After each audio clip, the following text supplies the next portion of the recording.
Ayan, no, nag-ano tayo sa ating change oil sa ating motor at hinahanap natin itong oil na ito. Kasi habang nag-ano tayo ng oil, tumitingin tayo dito sa Ganda rin itong green, no? mga display ng motor, no. Ayan. So kasi yung oil na yun, hinahanap ko, so dito ko nabili. So habang nag-ano tayo, naghihintay,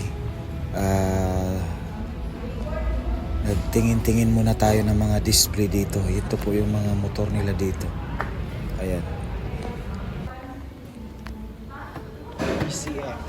Kasi yung oil na yun synthetic at medyo, mga kapatid, no, 275 yun noon, pero ngayon talagang dahil sa pag-arangkada ng mamahalin ng gasolina, tumaas, no, naging 390, 94 na.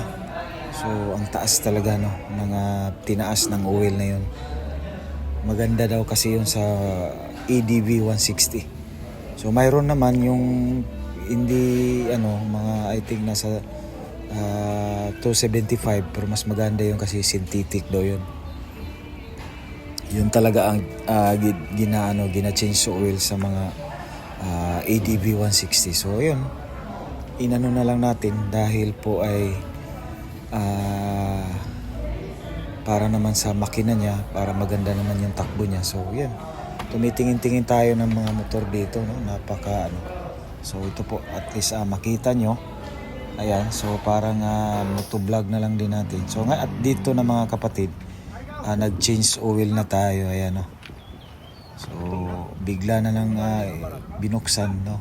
Napatakbo ako dito kasi kailangan ko kukunan talaga ng vlog. Ayan, so ito yung oil na ito. Ayan, no? Ang ganda kasi daw ng oil na ito, pero mahal. Ayan. So ito yung first first change oil. Ayan. So maintain talaga natin ang change oil talaga para hindi maubusan ng oil ang makina. Ayan, so at pinaano ko na lang yung oras dyan sa niya, kasi talagang nabago. Ayan, na-change to oil na.